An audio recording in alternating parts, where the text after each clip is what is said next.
अस्सलाम वालेकुम नाज़रीन, आप रूबरू प्रोग्राम देख रहे हैं। एग्जैक्टली वही हुआ जिस चीज़ का हमें डर था। मसलन चीनी का बहरान आया, हम बार बार कहते रहे कि ये आवाम को लूटा जा रहा है और अब वही हो रहा है। इस्लामाबाद हाई कोर्ट ने कहा था कि 70 रुपये शुगर मिल्स के मालिकान चीनी फराहम करें। शुगर मिल्स मालिकान मान गए और उन्होंने बाकायदा हुकूमत को ख़त भी लिखा था। हुकूमत ने जवाबी ख़त लिखा था कि 63 रुपये दें। 63 रुपये पर हुकूमत ने ख़त लिखा, जवाब शुगर मिल्स का नहीं आया। 70 रुपये पे हुकूमत ने नहीं उठाई थी। अब वही चीनी हुकूमत ने 78 रुपये 80 पैसे पे उठाई है और ये बेची जाएगी 85, 90 या 95 रुपये 1 किलोग्राम के हिसाब से। वही हुआ जिसका हमें डर था। -1 की मुल्क में बात हो रही है कि -1 हो जाए। पुरानी बातें पहले भी होती रही हैं, मुल्क में तब्दीली की बात भी होती रही। हुकूमत के ख़िलाफ़ नारे भी अपोजिशन ने लगाए, वज़ीर आज़म के इस्तीफ़े का मुतालबा भी किया और डर यही था कि हॉर्स ट्रेडिंग हो जाएगी।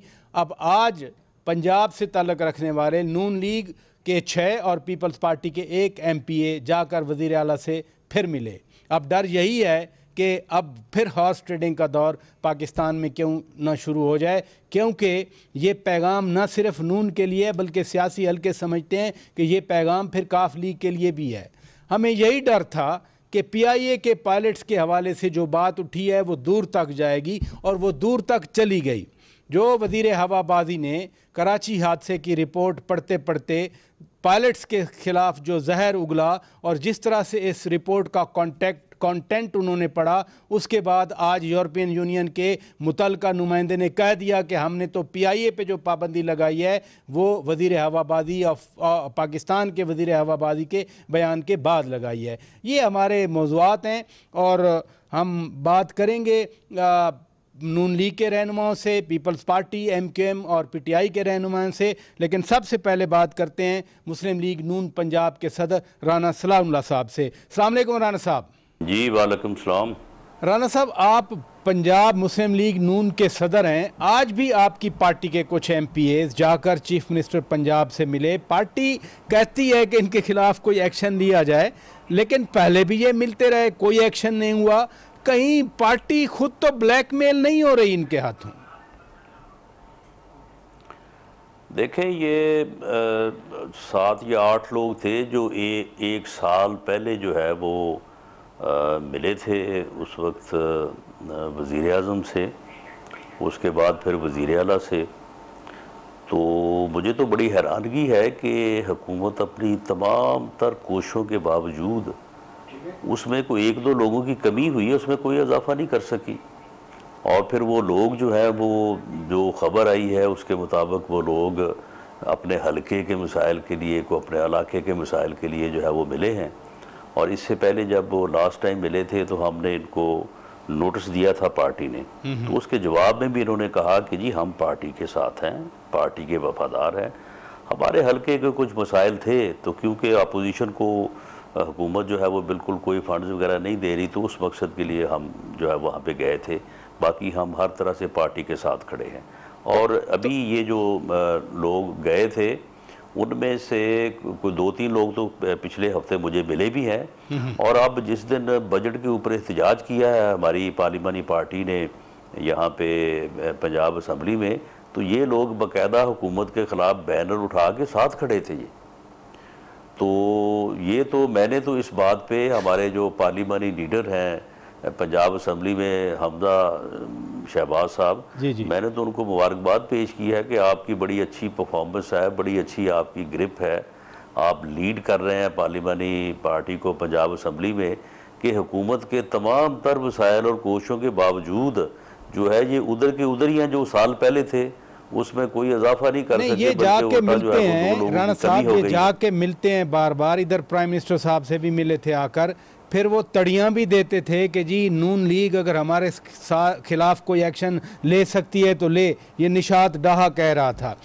आपकी बात से तो अंदाज़ा हो रहा है कि ये लोटा क्रेसी जायज़ है, कोई मसला नहीं है, जाके जिससे मर्जी मिलते जुलते रहें। ये नहीं, देखें आप बात कर रहे हैं एक्शन की। जी, लोटाक्रेसी बिल्कुल जायज़ नहीं है और ये मिलना भी जायज़ नहीं है, ये मिलना भी जो है ये इनको पूरी तरह से कन्वे किया गया है कि आपका ये मिलना जो है ये दुरुस्त अमल नहीं है और पार्टी इसको नापसंद करती है। तो बात नहीं लेकिन आया अब देखिए, नारायण साहब आईनी तौर पे ने सुन लेना, आईनी तौर पे या कानून में इस मिलने मिलाने के ऊपर कोई पाबंदी नहीं है। वो सिर्फ ये है कि कोई भी मेंबर जो है वो मनी बिल के ऊपर या वोट ऑफ कॉन्फिडेंस या वोट ऑफ नो कॉन्फिडेंस के ऊपर जो है वो पार्लिमानी पार्टी की डायरेक्शन के अगेंस्ट वोट नहीं दे सकता। अब देखिए ना, ये मिलना जो है ये तो अब इस हुकूमत का ये तुर्रा इम्तियाज़ है ना, नफ़रत का, तकब्बर का और इंतकाम का। वरना तो हमने देखा है कि बल्कि पूरी दुनिया में जहाँ जहाँ भी जमहूरियत है तो हिज़्ब इख्तलाफ के लोग, अपोजिशन के लोग जो है वो ट्रेजरी बेंच राणा साहब एग्जैक्टली मैं इस माहौल वज़ीर आज़म की रेगुलर मीटिंग्स होती हैं अपोजिशन लीडर के साथ। मैं इसी माहौल के तनाजुर में ये बात कर रहा हूँ कि जब डिवाइड इतनी सख्त है, अभी असेंबली का आप मौजूद थे, किस तरह का माहौल रहा, वज़ीर आज़म ने क्या बातें की, बिलावल भुट्टो ने क्या बातें की, ख्वाजा आसिफ क्या बातें करते रहे। वो माहौल नहीं है एक नॉर्मल जमहूरियत का जैसे होता है कि लोग, अच्छी बात की आपने कि मिलना जुलना चाहिए, लेकिन हमारे यहाँ नहीं है। स्पेशली इस तनाजुर में जब -1 की बात हो रही हो, ये कहीं आज की मुलाकात आप लोगों के लिए एक इंडिकेशन तो नहीं है, कोई इशारा तो नहीं है? नहीं, देखें प्राचा साहब, मैं आपको ये बता दूं कि अब देखें, जिस दिन गालबन ये बड़ी गर्मा गर्म तकारीर हुई हैं कौमी असम्बली में, तो उसी दिन या उससे अगले दिन जो है वो स्पीकर साहब थे, शफकत महमूद साहब थे, शाह महमूद कुरैशी साहब थे और PMLN की तरफ से मैं और ख्वाजा आसफ साहब थे, पीपल्स पार्टी की तरफ से नवीद कमर साहब थे और गालबन एक साथी और थे उनके। तो उस दिन भी हमारी जो है वो पार्टी, ये जो कौमी असम्बली का इजलास उसके ऊपर जो है वो मीटिंग हुई है। तो ये तो सिर्फ इमरान खान साहब का ही एजेंडा है कि बिल्कुल वो हर वक्त जो है वो नफ़रत में, तकब्बर में और इंतकाम में जो है वो मुब्तला रहते हैं। हुकूमत भी तो ये उनका ही मोटो है कि गवर्नमेंट की कोई पॉलिसी नहीं, कोई विजन नहीं, सिर्फ एक ही विजन, एक ही पॉलिसी है कि लोगों को जेल में डालना है और इंतकाम लेना है और नैब के ज़रिए से जो है वो अपोजिशन को ख़त्म करना है। एक और भी दरमियान में डेवलपमेंट हुई कि काफ लीग ने वोट तो दिया बजट के लिए, लेकिन आप भी पंजाब के रहने वाले हैं, किसी के खाने को ठुकराना, इनकार करना बजाते खुद एक ऑफेंस समझा जाता है। ये कहीं आज की जो मुलाकात थी या इन लोगों का चीफ मिनिस्टर के साथ मिल के बैठना, आपके ख्याल में काफ लीग के लिए भी कोई बड़ा मैसेज तो नहीं है कि आप अगर जाते हैं तो जाएं, हमारे पास तो ये लोटे हैं, हम बैठते हैं, ये हमारे साथ बैठते हैं लोग आकर? नहीं, देखें, ये तो वही लोग हैं जो इससे पहले भी जो है वो मिलते मिलाते रहे हैं और इनमें एक दो आदमी जो है उनकी जो है वो तबीयत वाकई ख़राब है, वो हमें भी जो है वो नज़र आ रही है। कौन है वो? बाकी इसमें कोई, राणा साहब वो कौन है जिनकी तबीयत ख़राब है? चले, मैं नाम लेना जो है वो मुनासिब नहीं समझता। जिनकी ख़राब है उनको बताएंगे कि आप लोग जो है वो अपने आप को, आपके पास पार्टी का मैंडेट है और अगर उन्होंने पार्टी मैंडेट की वायलेशन की, अगर उन्होंने किसी भी मौके के ऊपर वोट जो है वो पार्टी के अगेंस्ट दिया, तो आप यकीन रखें कि हम उनको डी-सीट करवाएंगे। -1 फार्मूला, -1 की बात प्रोबेबली, इफ आई रिमेंबर, सबसे पहले आपने शुरू की थी। फिर असेंबली में एक दिन इमरान खान आए, वज़ीर आज़म पाकिस्तान, उन्होंने कहा कि मेरी कोई दुश्मनी नहीं है, मैंने कोई बदला नहीं लेना, जो आप अभी नैब के बारे में फरमा रहे थे। फिर वो तीसरे चौथे दिन आए तो उस दिन फिर उनकी लैंग्वेज मुख्तलिफ थी, टोन मुख्तलिफ थी। उन्होंने कहा कि -1 हो भी जाए तो दूसरे इनको नहीं छोड़ेंगे। ये -1 वाली कोई हकीकत है या अभी महज अफसाना है, ख्वाहिशात हैं? PTI कहती है, हुकूमत कहती है, अपोजिशन की ये ख्वाहिश है, इसमें कोई ऐसी इन डेप्थ चीज़ नहीं है। देखिए प्राचा साहब, हम तो ना -1 करने वाले हैं ना +1 करने वाले हैं। सियासी तौर पे या जमाती तौर पे तो हमारा कोई इस किस्म का जो है वो माइनस प्लस का जो है वो फार्मूला नहीं है, बल्कि एक सियासी कारकुन के तौर पे मैं तो समझता हूँ कि ये -1 हो नहीं सकता, ये -1 जो है वो ये हमारे ख़िलाफ़ भी इस्तेमाल होता रहा है। मियाँ नवाज शरीफ साहब से मुतल्लिक़ ये आपके इल्म में है सारी बात। लेकिन मामला ये है कि इस वक्त सूरत हाल ये है कि इस वक्त हर कोई जो भी इस मुल्क का खैर ख़्वाह है, जो भी इस सूरत हाल में ये समझता है कि इस मुल्क को इस दलदल से, इस बहरान से जिसमें ये घिर चुका है, इससे निकालना बहुत ज़रूरी है, वरना आने वाले हालात में और ज़्यादा परेशानी होगी और खुदा न खास्ता कोई मेजर लॉस हो सकता है। वो यही समझता है कि अब ये किसी एक आदमी, एक पार्टी के बस की बात नहीं है। ये तमाम पार्टीज़ को और पूरी कौमी क़यादत को सर जोड़ के बैठना होगा, चार्टर ऑफ इकॉनमी जो है वो करना होगा और अगले 5, 7, 10 साल का जो है वो रास्ते का तयन करके तो फिर हम इस सूरत हाल से निकल सकते हैं। इसके रास्ते में सिर्फ इमरान खान साहब हायल हैं, बाकी ना उनकी जमात से ना को हमारी तरफ से कोई बंदा ऐसा नहीं है कि इस मुल्क के बेहतरीन मफाद में कोई आदमी कहे कि जी मैं किसी के साथ बैठने को आपने सुना तो है, बार बार फैसल वोला भी कह रहे थे, दीगर भी कहते हैं कि इमरान खान ही हैं जो आगे चल रहे हैं, इमरान खान के बगैर, वो खुद कहते हैं, उनके वज़रा की बातें आपने सुनी, वो कहते हैं इमरान खान के बगैर पीटीआई है क्या, एजेंडा इमरान खान का है, विजन इमरान खान की है, प्रोग्राम इमरान खान का है। तो फिर इमरान खान के साथ मुल्क नहीं चल रहा आगे, या तो फिर चला ले ना।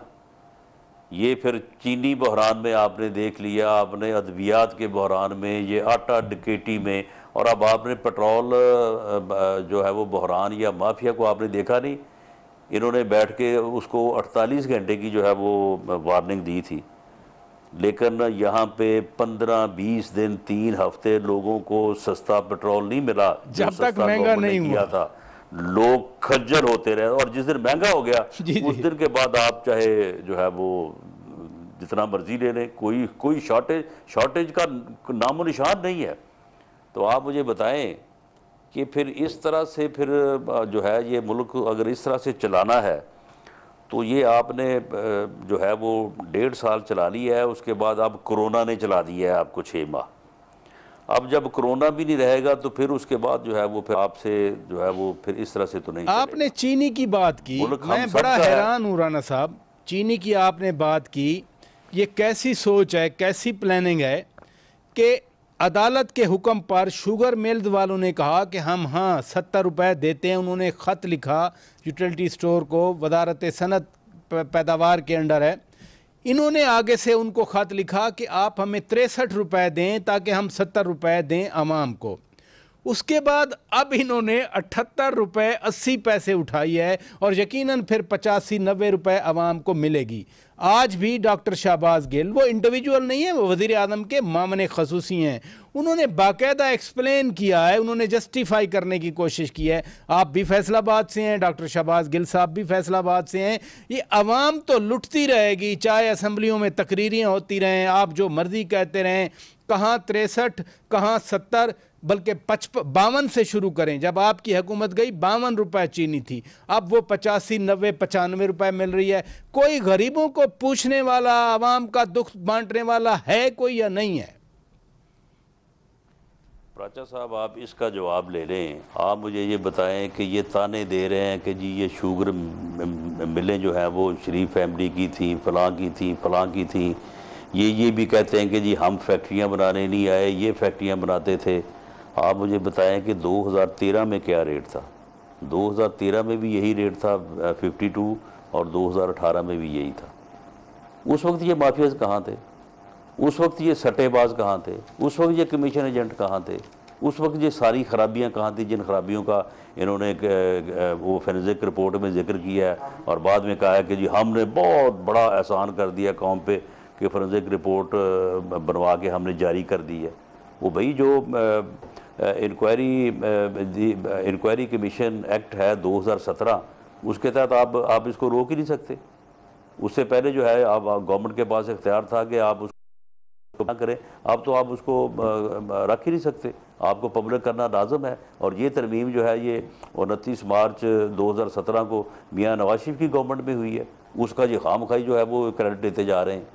तो मामला ये है कि ये जो कर रहे हैं उसका यानी गुफ्तगू इनकी और है, तकरीरें और हैं। सिर्फ तकरीरों से तो अब लोगों को चीनी सस्ती नहीं मिल जानी। नहीं मिल चीनी सकती। का रेट बहुत आज भी शुक्रिया, बहुत 85 रुपये। शुक्रिया राना सनाउल्लाह साहब, हमारे साथ नाजरीन मौजूद थे। मुस्लिम लीग नून का पर्सपेक्टिव आया। ब्रेक लेते हैं, ब्रेक के बाद जब वापस आएंगे हमारे साथ फिर पीटीआई के रहनुमा भी होंगे, पीपल्स पार्टी के रहनुमा भी होंगे।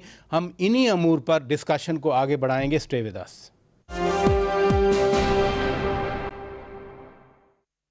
वेलकम बैक नाजरीन। आप ब्रेक से पहले देख रहे थे राना सनाउल्लाह साहब से हमने बात की। आज जो मुस्लिम लीग नून के एमपीए मिले पंजाब के चीफ मिनिस्टर से, अब हम बात करेंगे चीनी महंगी हुई। चीनी फिर कोर्ट में फॉरेंसिक ऑडिट वाला मामला हुआ, कोर्ट में गई, कोर्ट ने कहा कि 70 रुपये किलो दें। चीनी वाले मान गए, शुगर मिल्स वाले।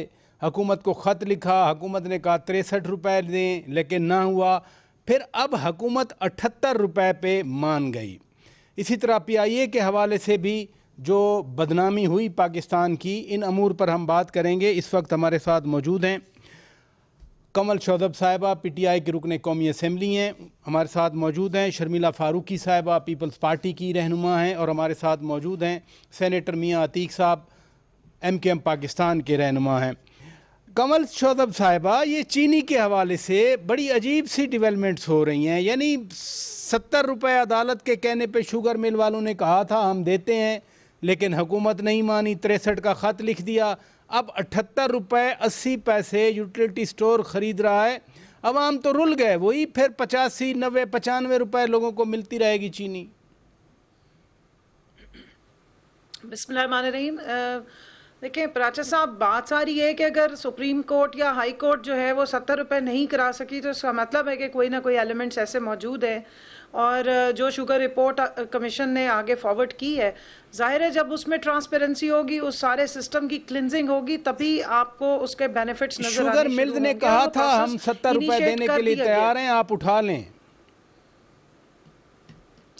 जी वो मेरे नोटिस में ऐसी कोई बात नहीं, उन्होंने बिल्कुल उसको नीचे नहीं लाए थे, कहा था। लेकिन उसके बाद आपको पता है कि सिंध हाई कोर्ट में जाके दोबारा स्टे लिया हुआ है। वही सेम रिट पिटीशन जो यहाँ दाखिल की थी, जो इस्लामाबाद हाई कोर्ट ने खारिज कर दी है, वो उन्होंने सिंध में भी जाके की थी। वो फोरम शॉपिंग कर रहे थे मुख्तलिफ, जहाँ पे उनका दाव लग गया वहाँ पे भी जारी है हुकूमतों के पीछे। देखिए आप भी समझती हैं कि जो कोर्ट का मामला है, जो सब जुडिस है, हम बात नहीं कर सके। आपके अगर नोटिस में नहीं है, मैं बता देता हूँ।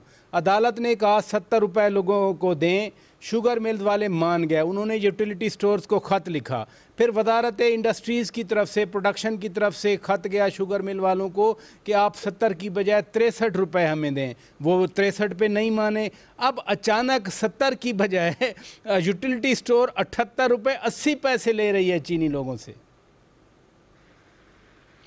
देखिए मुझे अभी इसकी डिटेल्स पता नहीं, इसलिए कि आपने ठीक कहा मामला सब जुडिस है। और दूसरा ये कि जो तहकीकात हुई, जो फोरेंसिक ऑडिट हुआ, वो सारा अब कॉम्पिटेंट फोरम्स पे भेज दिया गया। अब इंक्वायरीज होंगी, फर्दर प्रोबिंग होगी, और जो जो इश्यूज थे जो हाईलाइट किए हैं उस रिपोर्ट में, वो जब सामने आने शुरू होंगे, आपको सारा दूध का दूध पानी का पानी हो जाएगा कि प्राइसिंग हो कैसे रही है।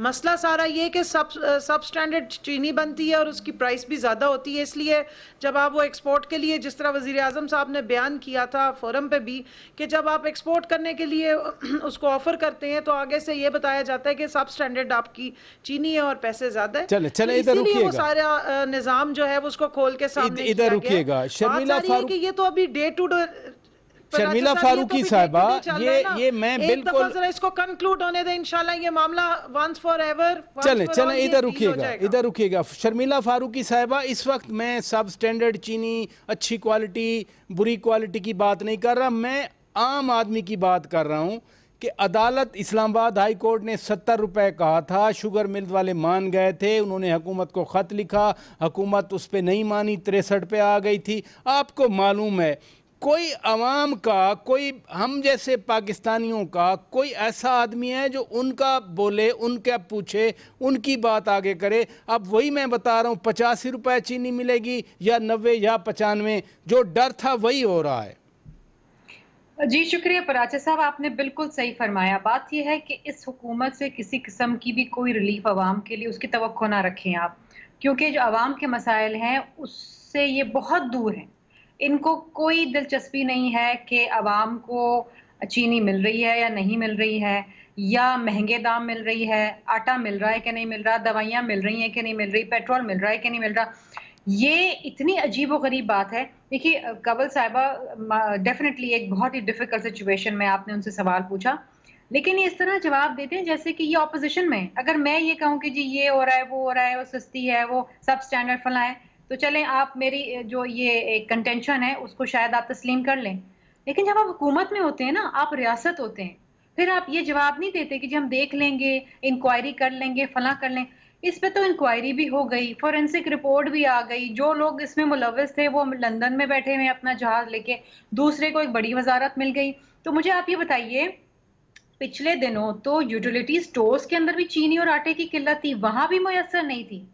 और मुझे आप एक बात बताइए, कितना मुश्किल है चीनी माफिया के ऊपर हाथ डालना। आपको पता है इन लोगों की मिले हैं, आप देख लें कौन जखीरा अंदोजी कर रहे हैं, किसने पर्चियों के चले ऊपर क्या ये चीजें तो सारी आ चुकी ना, ये जाहिर हो चुकी। इधर रुकिएगा मियां अतीक साहब, आपकी तरफ आता हूं। आपकी पार्टी तो ग्रॉस रूट लेवल की बात करती है, एमकेएम पाकिस्तान की बात कर रहा हूं।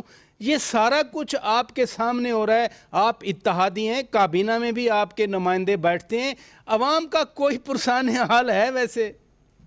नहीं, आप दुरुस्त कह रहे हैं। देखिए जी, इसमें मैं चूंकि खुद मैं पराचा साहब, अल्लाह की ज़ात बड़ी है, मैं 1988 से, अब आप साल गिन लीजिए, 32 साल से शुगर मिल्स के साथ कारोबार कर रहा हूं। हम उनका एक वेस्ट प्रोडक्ट होता है जो लेते हैं, चीनी का नहीं, जिसको बगास कहते हैं, मेरी एक फैक्ट्री में वो इस्तेमाल होता है। मैं पूरी अंदर की बात जानता हूं कि क्या इसमें मामला है और क्या नहीं है। देखिए, ये इसमें कोई शक की बात नहीं है कि डिमांड एंड सप्लाई की बात है, और जिस तरह से इनको कंट्रोल मियां साहब, मैं सिर्फ इस वक्त ना 70, 78 रुपए, 63 रुपए के उस मामले पे बात कर रहा हूँ। मानना पड़ेगा गलती जिसकी है, जो मेरी गलती है अगर मैं मान जाऊंगा तो आगे फिर मैं अपने आप को दुरुस्त कर लूंगा। आखिर किसी ना किसी की तो गलती है। जब तो किसकी गलती है? मैं यही तो डिटरमिन करने की कोशिश कर रहा हूँ।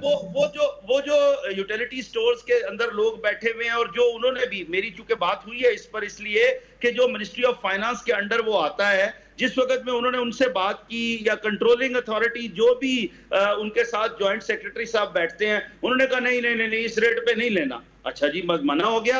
अब बाद में जब जरूरत आई, उन्होंने कहा जी 78 रुपए की मिल रही है, अच्छा जी आज आप 78 रुपए की ले ले। देखिए, यही एक कारोबारी आदमी को इसी चीज का विजन होना चाहिए। आज जो मैं चीज खरीद रहा हूं, कि क्या कल ये कितने का बिकेगा, या मार्केट में खरीदने के लिए जाऊंगा। चले, आपने कम से कम इतना तो कहा इत्तेहादी होते हुए कि जिसकी गलती है उसको तस्लीम करना चाहिए। ब्रेक ले लेते हैं नाजरीन, ब्रेक के बाद जब वापस आएंगे पीआईए के हवाले से बात करना चाह रहा हूँ। दुनिया भर में पाबंदी लग गई, लेकिन आज भी वज़रा प्रेस कॉन्फ्रेंस कर रहे थे, और यूरोपियन यूनियन के नुमाइंदे ने तो कह दिया, हवाबाजी के नुमाइंदे ने, कि जब पाकिस्तान के मिनिस्टर फॉर एविएशन का बयान आया उसके बाद हमने पाबंदी लगाई है। अब तो खुदा के लिए खामोश हो जाएं। ब्रेक के बाद बात करेंगे।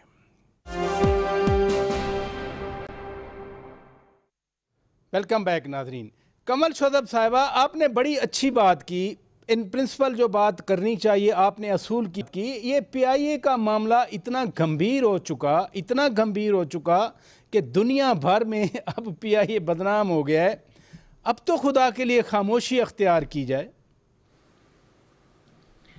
प्राचा साहब, मुझे जरा एक मिनट दीजिएगा। ये 10 मार्च 2012 की एक रिपोर्ट है, मैं आपको पढ़ के सुनाना चाह रही हूँ। द न्यूज़ में छपी थी, EU suspends PIA safety certificate, और इसकी डिटेल्स यही है। ये 2012 में मेरे ख्याल में जो हमारी बहन बैठी है, इनकी हुकूमत थी उस वक्त।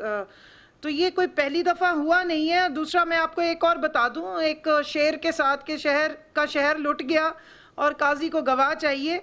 टर्किश एयरलाइंस इन्होंने ऑनलाइन ऑनबोर्ड किया था सदर जरदारी साहब ने अपने दौरे हुकूमत में, और जॉइंट वेंचर करने की कोशिश की थी। उनके जनाब एम्प्लॉयज़ हैं 18,844, पीआईए के हैं 19,000। अच्छा, फ्लीट साइज क्या है जी? टर्किश एयरवेज का है 296। अब तो पाबंदी जाली पायलट के बयान पे लगी ना। एक सेकंड, एक मिनट। डेस्टिनेशन ना, देखें, आप जज का रोल ना करें, आप सिर्फ सवाल कर लें, फिर मुझे जवाब देने दीजिए। डेस्टिनेशंस कितनी है टर्किश एयरलाइंस की? 282 पाकिस्तान एयरलाइंस की आप मुश्किल से इन बढ़ाने के बाद डेस्टिनेशन हमारी की कोई 67 रेलेवेंस है पाबंदी पे? जी, मैं आपसे सिर्फ इतना पूछना चाहूंगी कि जितना वावेला आता है, ट्वीट्स आती हैं इनके चेयरमैन की तरफ से भी, दूसरों की तरफ से, उनसे मैं पूछना चाहूंगी, दुबई रही है पूरी फैमिली, कितनी दफ़ा PIA पे ट्रैवल किया है? और जितने हमारे बहुत ज़्यादा वज़रा और लोग हैं जो साबिक वज़रा रहे हैं साबिक दौर में, जिन्होंने PIA का बेड़ा गर्क किया समेत मुशाहिदुल्लाह साहब के, जिस वक्त इन्होंने ट्रैवल करना होता है ना, तो ये इंटरनेशनल एयरलाइंस को कर रहे थे। पाकिस्तान इंटरनेशनल एयरलाइंस में जो बेड़ा गर्क किया इन्होंने, मुझे ये समझ नहीं आती, शायद हमारा मॉरल फैब्रिक या मॉरली हम इतने लो हो गए हैं कि जब हम जस्टिफाई करते हैं कि कोई बात नहीं, खाता है तो लगाता भी है, ये एग्जैक्टली वही बात है जो PIA पे हो रही है। आज एक फारूकी साहब हैं जिनकी 3 बच्चे और 1 बेगम शहीद हुए इस एयर क्रैश में, उस तरह के लोगों से पूछें कि ये बयान उनको कितनी तकलीफ दे रहे हैं। चले इधर रुकिए, इधर रुकिए। सर एक मिनट, सिर्फ 1 मिनट, नहीं रुक नहीं सकती, 1 मिनट दीजिए। PIA को रिवैम्प करना है, PIA के अंदर मेरिट एस्टैब्लिश करना है, इंस्टीट्यूशन रीबिल्ड करना है, तो आपको ये मेयर्स लेने पड़ेंगे। ये सोशल मीडिया का दौर है, यहाँ पे आप इंफॉर्मेशन छुपा नहीं सकते। चले इधर रुकिए, यही पार्लियामेंट है जिसमें आके ये चीखें मारते रहे, शोर मचाते रहे कि आप हमें तहकीकात की रिपोर्ट चाहिए। आपका पर्सपेक्टिव आ गया, इधर रुकिए प्लीज, पर्सपेक्टिव आ गया, इधर रुकिए प्लीज। मियां साहब, सेनेटर साहब, बात शुरू हुई, पहले सुओ मोटो लिया गया था, आज कहा गया कि जी सुओ मोटो से शुरू हुआ था, PIA पे पाबंदी नहीं लगी थी। मिनिस्टर साहब आए थे कराची हादसे की रिपोर्ट देने, उन्होंने जो PIA पायलट्स के खिलाफ जहर उगला और उससे पहले पाल्पा और CEO की वो सारी चीजें मिलके नतीजा क्या हुआ, आज PIA पे पाबंदी लग गई। अब खामोश रहना चाहिए, अब तो कम अज कम मामलात को सुलझाना चाहिए। जहर में और हकीकत में फर्क होता है। बड़ा ऑथेंटिक जवाब है सर। देखिए, एक ऑर्गेनाइजेशन है जिसका नाम है EASA, European union air safety agency. मैंने इस मामले को पूरा पढ़ा है, मैं इसलिए ये बात कर रहा हूं सर। 1 जुलाई से उन्होंने पाबंदी लगाई है, जो कल का दिन है, आज से 3 दिन पहले 29 जून को, और जो उन्होंने अपनी रीजन दी है, दिस इज अनदर थिंग, कि हमारे कुछ जहाजों का मसला जरूर, और वो जो A320 हमारे पुराने थे उनका मसला था, और एक स्टेज पे आकर A320 पुरानों को जाने की इजाजत भी बंद कर दी थी, 777 जाता था, जो अब हमारे कॉन्ट्रैक्ट वाले A320 आए हैं वो बिल्कुल जा सकते हैं। This is one thing. अब उन्होंने क्या कहा, पहले पाबंदी लगी थी सिर्फ जहाजों के बेस पर, अब जो लगी है उसका यह है कि आपका ओवरऑल सिस्टम ठीक नहीं है। देखिए, मैं उनकी बात कर रहा हूं जो ये वो कह रहे हैं कि जो आपका सिविल एविएशन ने 262 पायलट्स को all of a sudden ground कर दिया।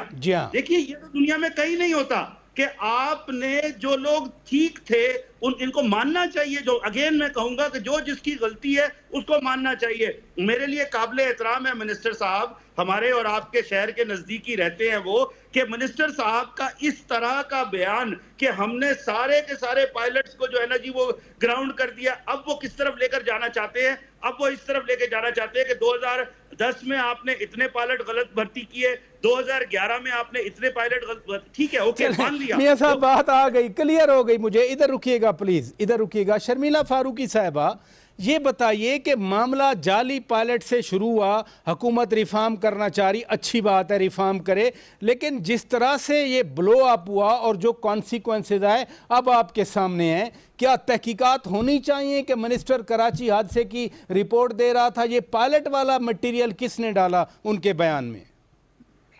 पराचा साहब, पता है क्या मसला है? मसला ये है कि इस जुनूनियत के अंदर कि किसी ना किसी तरीके से ये सारा का सारा मलबा पीपल्स पार्टी या PMLN पे डाल दें। उस जुनूनियत के अंदर, उस घमंड के अंदर इन्होंने एक PIA हादसे की इंक्वायरी को पढ़ते पढ़ते ये न जाने कहाँ पर ले गए कि हमारे 40% जो पायलट्स हैं उनके लाइसेंसेस जो हैं वो जाली हैं।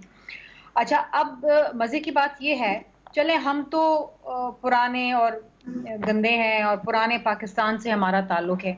आपने उनका लाइसेंस है, उसको कोई शोकॉज नोटिस दिया?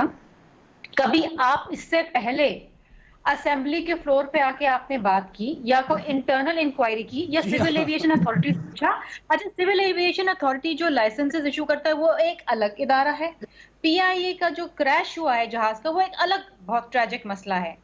और जो जहाज उड़ा रहे थे 2 पायलट साहब, पायलट और को पायलट, उनके तो जो लाइसेंसेस थे वो जाली नहीं थे। और फिर CIA हर 6 महीने बाद रिव्यू करता है और चेक करता है लाइसेंसेस। तो फिर क्या बना आपके इन 2 सालों में? हमें तो छोड़ देना, ये हर चीज का मलबा डालते। बिल्कुल, बहुत वैलिड क्वेश्चन आपने उठाया शर्मिला फारूकी साहिबा के 2 सालों में ये क्या करते रहे। बहुत शुक्रिया, आपने वक्त निकाला। कमल शोदब साहिबा बहुत शुक्रिया, आपने वक्त निकाला। सेनेटर मियां अतीक साहब बहुत शुक्रिया, आपने वक्त निकाला। नाजरीन, एविएशन के मामलात हैं और पायलट्स का मामला इस हद तक गंभीर कर दिया गया कि अब पाकिस्तान इंटरनेशनल पर पाबंदी लग गई। लेकिन एविएशन के साथ जुड़ती हुई एक और बात भी है कि आज तक कोई 1.5 साल हो गया है DG सिविल एविएशन हुकूमत ने तायनात नहीं किया।